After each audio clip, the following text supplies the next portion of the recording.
All right, welcome.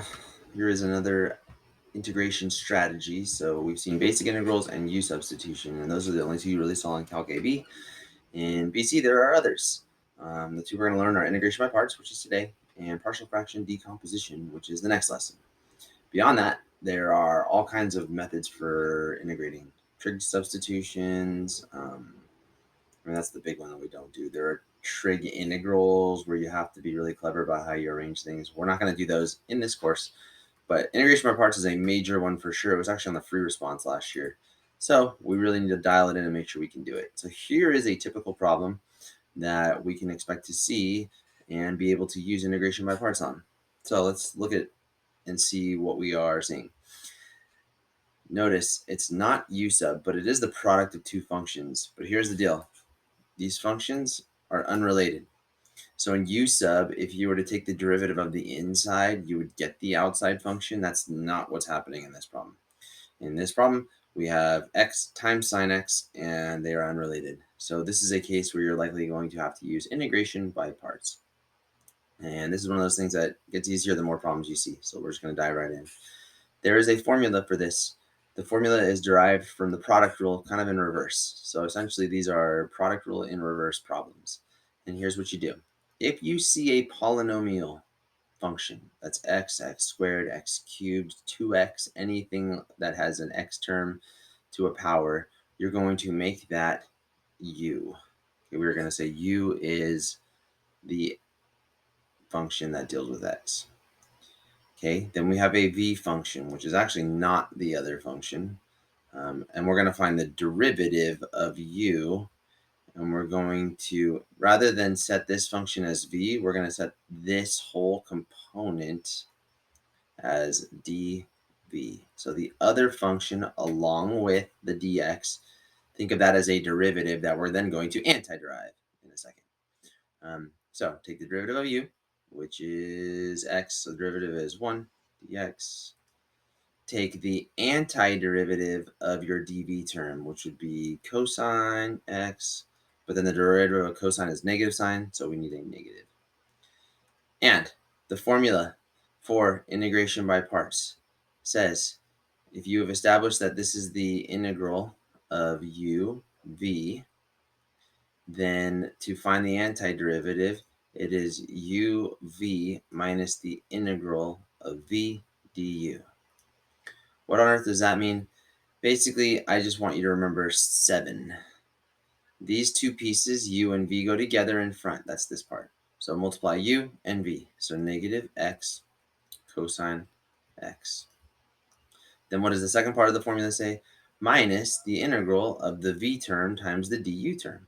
So minus the integral of the v term, which is negative cosine x times 1 dx. So I'm going to change this to a positive. Distribute that negative. And we get to this point. And what happens is you should be at a spot where you have a front term that is totally fine. And you have a back term that is an integral term. But it should be, if you did this correctly, something you can find the antiderivative of. And we can find the antiderivative of cosine. The antiderivative of cosine of x is just sine of x plus c. And there is your antiderivative using partial fraction decomposition, or integration by parts. I like partial fraction decomposition. That's later. All right, but let's check our answer. Watch what happens when you check your answer. It's pretty cool. So let's test it and make sure it actually works. So check. The first derivative is a product rule. So take the derivative of negative x, which is negative 1, times the second function plus derivative of cosine, which is negative sine x, times the original first, which is negative x.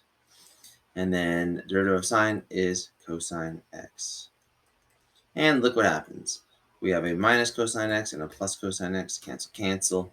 A negative times a negative is a positive. And lo and behold, we got the original problem that we started with in the beginning. So that's the goal. Finding an antiderivative, you're usually going to have these two components. The formula is, just remember, 7. It's called integration by parts. uv minus integral v du. Let's do others. But essentially, if you got this, that's really all it is. But let's do more examples. So here's another one. That was x sine x. Let's do 5x e to the x. Really?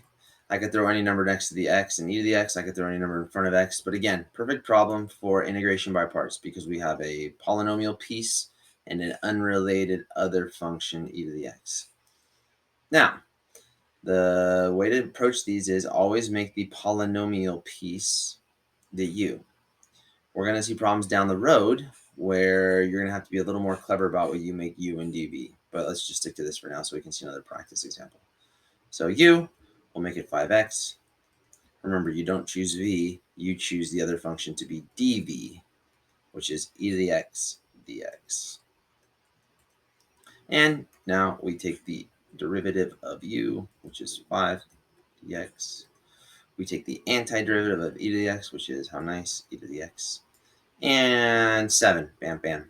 U, v, so 5x e to the x minus the integral of v du, which is 5 e to the x dx, kind of putting things in a little nicer order. And the front term is fine. It's the back term that has an integral, but it should be something we can integrate, and it is. The antiderivative of 5 e to the x is, how nice, 5 e to the x. And we're done. That's it, plus c, but I won't put that here. That's really the whole process, okay? So make one of them u, make one of them v, or dv, and then go through it. All right, let's do another one. I'll let that one alone. All right, so here's a case where, same thing, x natural log x. Okay, so this feels very much like the last one. So watch this one though. You make u x, you're kind of going along, and you're like, all right, well, I've done this enough. U is x, dv is the other function, natural log x. Derivative of u is 1 dx. But here's the problem. What is the antiderivative of natural log x? I don't know. It's not one of the ones we are commonly given. So we have a problem, and it's a sad problem. So what do we do in this case? Well, when you're dealing with natural log, try flipping it. So here's a case where you should try to instead make natural log your u term and make x your dv. Because we know the derivative of natural log is 1 over x. We know the antiderivative of x d to the x, or x dx, is 1/2 x squared. It's a reverse product rule, or power rule. And then 7, uv, so natural log x times 1/2 x is 1/2 x squared, natural log x, minus the integral of v du. And watch what happens when we put these together. We have a 1/2 x squared times 1 over x. We have an x that cancels, and how nice, we actually have something we can find the antiderivative of. So the front term, again, already is not an antiderivative. We just rewrite it. But the antiderivative of 1/2 x, raise the power, put the reciprocal in front, and keep the 1/2. So in other words, we end up with a 1/4. And the answer looks similar to the other ones. See how it's always one piece minus another piece, one piece. In this case, it was a negative plus a positive. I mean, that's typically what your answers are going to look like for these. All right, one last problem. And then the homework problems are similar. And one of the homework problems, you have to do this twice. So I'm not going to actually do this problem. I think this is one of your homework ones. But let's say it was like this. You're going to get to the point where you're going to do the u, v, du, dv thing. And you're going to end up with an integral that has x sine x. Or it's going to be more like this. I think it'll be cosine. But the point is, you're going to have to do integration by parts again. So it's a little obnoxious, but I've only ever seen it twice. I've never seen it more than twice. But that's the idea. You're going to have to do it twice. But the last problem today, at least, that I really like is a problem that looks like this. The antiderivative of arctangent. I think this is the one. I think on the homework I gave you natural log. But antiderivative of arctangent. Now you may be thinking to yourself, wait a minute. I don't know the antiderivative of arctangent. I know the derivative. I've never seen the antiderivative. And there's only one function. So how on earth is this integration by parts if there's only one function? Well, this is one of those ones that there's a little trick involved, and integration by parts makes it possible. So check this out. If I ever ask you to integrate something you've never seen before, try this method with integration by parts. Obviously, we're not going to make it dv because we don't know the integral, but we're going to make it u. And we know the derivative of this, which is 1 over 1 plus x squared dx. But now you're thinking, well, there's no other function. But yeah, there is. We can just say that there's a 1 times dx. So 1 dx here. What is the antiderivative of 1? It's x. So when we, let's do a different color. When we do our 7, uv, this equals x times tangent negative 1 x, or tangent x, minus the integral of x over 1 plus x squared dx. And check it out. Oh, you may be thinking, well, what am I supposed to do with that back piece? Well, the back piece is a u substitution. How do I know? Well, I have a 1 plus x squared in the denominator.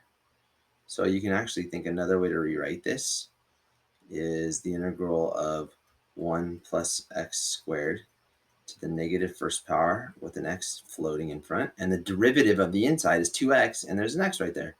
So this is another case where u substitution is going to be great. So you make u your inside function. The derivative of u is 2x dx. We'll divide the 1/2 over.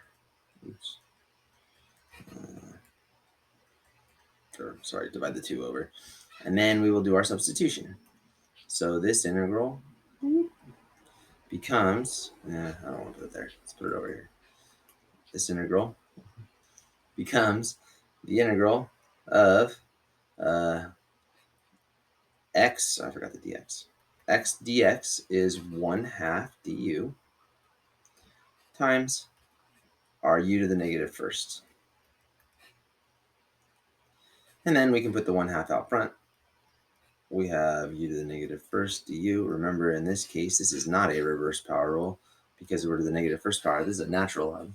So the antiderivative is 1/2 natural log, absolute value of u. And then we can put u back, 1/2 natural log of 1 plus x squared. And now, don't forget, we were originally doing an integration by parts problem, so our final answer from all the way up here is x arctangent of x minus 1/2 natural log 1 plus x squared plus c. Bam. So the same method can be applied to the natural log of x. So you could actually find the antiderivative of natural log x. And yeah, this works well with functions we may not be able to find the antiderivative of that are single functions, but it works especially well, and most of the time I've ever seen it is when you have x times some other function. X sine x, x cosine x, x secant x, all of those fun functions that we can take the derivative of the x term and find the antiderivative of the other one. So yeah, this is the strategy. And you really just have to remember the formula, and remember it's just kind of a 7. So you choose u, you choose dv, you find the antiderivative of dv, you find the derivative of u, and then you put them together and you do the work. And sometimes you'll have to do it twice. All right, that's it. And partial fraction decomposition is the next one. Goodbye.